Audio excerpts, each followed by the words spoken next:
I'm going to talk about menopause. And I'm going to talk about it in the sense of we already know so much about it or whatever we've heard, but a lot of what we haven't heard about it is resilience. And so I want to focus on how the brain and our emotions are fashioned by estrogen. And we know that menopause is the start of the decline of estrogen, but what happens when that hormone that has protected us for decades has started to fade?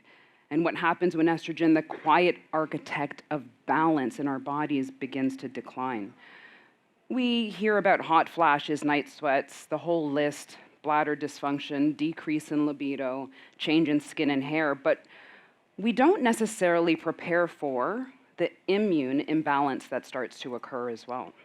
It's not talked about. It's not what we think of when we get to menopause. Usually it's a lot of dread on the external features and symptoms that we have.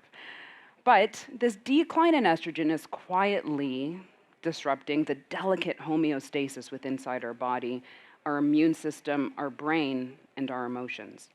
So let me ask you here in this space, how many have thought, if you're a woman or if you know a woman, what does that conversation look like when we think of emotion, the context of how we navigate through that?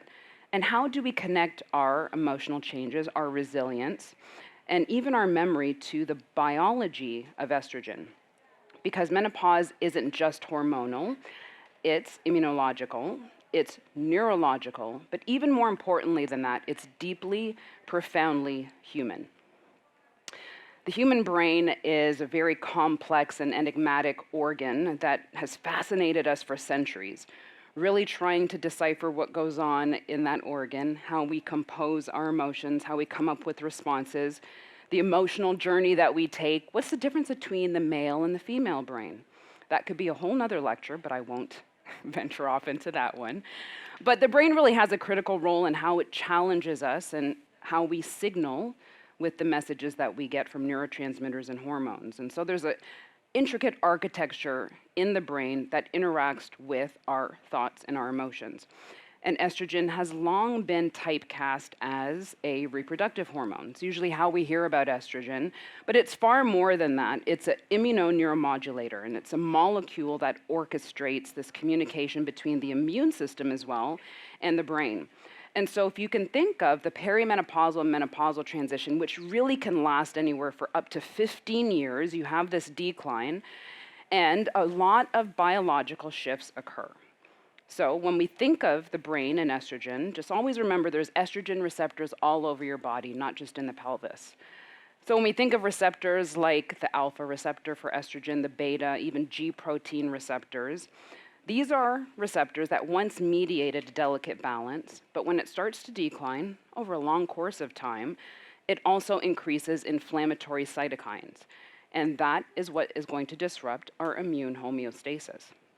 And so these cytokines not just kind of go through the system, they actually infiltrate and they cross that blood-brain barrier and they alter the neurotransmitter balance and block our BDNF, which is our brain-derived neurotrophic factor. And the reason why that is so important is because it really changes the brain's ability to grow, to adapt, and to recover. And we know that as we age, we need to continue to do those things. And so when we think of specifically the estrogen receptor and how it directly impacts BDNF, we know that that decrease is also going to play a big part in the hippocampus, which is the control for our emotion and our memory. So the result is not simply mood change, which maybe some of you would allude to that. It's a shift in the architecture of, again, our resilience and our cognition. And the biological disruption may reveal itself in many as anxiety, depression, cognitive brain fog, which actually for me was my first feature of perimenopause, was brain fog and anxiety. And so here I am, board certified OB/GYN menopause expert. I wrote a book on menopause and I was like, what the hell is happening? What the hell is going on? Because I'm supposed to know it all and I'm supposed to have control over it all. And I didn't. Because guess what? I'm human. So even taking away the control, I started to look at it as maybe this is some weakness. And so for someone who is very calculated and knows what's going on at all times, that was a very weak point in my life. But I realized that it's not a weakness, it's a reflection of this complex estrogen immunoneuromodulation issue. So it's not just about willpower, it's about neurobiology. And yet, in the face of this biological storm, women do continue to thrive. They lead companies, they raise families, they start new ventures, they shift relationships. And this is resilience. And resilience is not in the absence of stress.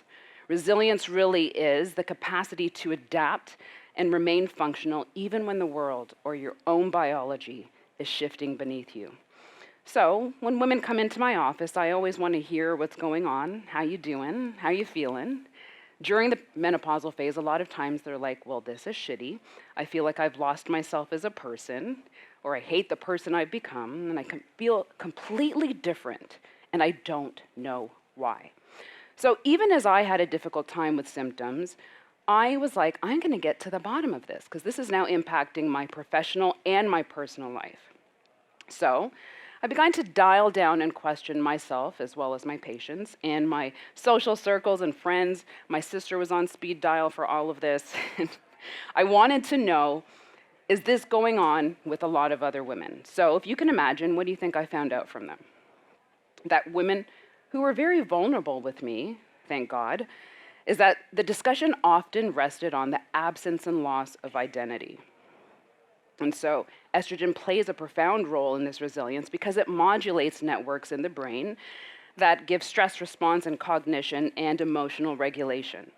And so these networks in the ventral and the dorsal part of the brain, I like to call them the twin engines of emotional processing, where the ventral system is really responsible for that quick response. It's like, your kind of maybe fiery side when someone says something and you want to hit them, which you shouldn't. And the dorsal side, which is what I like to call the pause, and taking a moment to think, how do I process this and what am I going to come up with as my actual response? So it's kind of like they balance each other. But during menopause, that neuroplasticity between those two parts of the brain and in the center, namely the hippocampus, the hypothalamus, and the amygdala, those centers are altered. So it does make sense that these things are occurring. But resilience is not binary, it's very dynamic, it's changing. You may be really good in one area in resilience and maybe not in the other, and that's okay. And it depends on neuroimmune regulation, but also psychological adaptation. And so even in a moment of longevity or understanding menopause more, is we still haven't framed what is the psychological adaptation that needs to occur for us to journey and venture through this biological part of aging. And it's not addressed in the treatment of menopause. We have done really well with hormones, which I love hormone therapy. I'm an avid prescriber of hormones. But what we haven't is what is the resilience that's going to correlate with decreasing menopausal symptoms, giving better psychological health and overall physical well-being. And that at the neural level in the hippocampus has actually been studied and looked at in the form of resilience. And so when you look at hippocampal volume in the brain of a woman, it typically will exhibit higher resistance to what we call emotional trauma, trauma in the sense of what not happens to us, but what happens inside of us because of a phase, namely menopause, fewer depressive symptoms, and also a robust emotional recovery after stress, which that's about 15 years of stress, so that's a lot of stress. So that tells us that menopause is not just a hormonal decline, it's a neuroimmune recalibration. So how do we build resilience within that context? And so that's what I'm here to tell you today, is that through the cultivation of emotional intelligence and capacity, we can frame a work of psychological adaptation to build resilience. And that's going to help allow women to adapt and to thrive through this biological and emotional disruption. So when we think of a framework of emotional capacity and resilience, as it's been studied, there are subdivisions of resilience. And a lot of that can come with emotional stability, emotional regulation, a little touch of optimism there, self-compassion, and self-trust. And I could even say, for me, the two that were really resonating with me over the last 2 years, as I talked to my therapist endlessly, was self-trust and self-compassion. So if you were to pause for a moment, maybe use that dorsal side of your brain, what of those resonate most with you, of that framework? And which could you pay more attention to? Which could you use help with? And so I can tell you in my own journey, I figured some of that out and still figuring that out now because it's lifelong work when we think of resilience and emotional capacity. But I do question the scientific community because if we quantify decline, and we've done that really well with hormones and seeing that shift in those changes in the decline of estrogen, progesterone, and testosterone, why not quantify resilience? So there are a lot of validated psychological questionnaires that help provide a very comprehensive picture of women's resilience, well-being, and health in perimenopause, but only a small number of comprehensive resilience concepts have been empirically validated. So we've done the work, we just haven't expanded it to see how it can fit into science and clinical data in how we treat women going through perimenopause and menopause. So these dimensions form a core of psychosocial resilience, and it directs women's mental health, which then will impact their brain when we think of the emotional regulation center. And then that should be what we think of as a critical starting point and not an after point.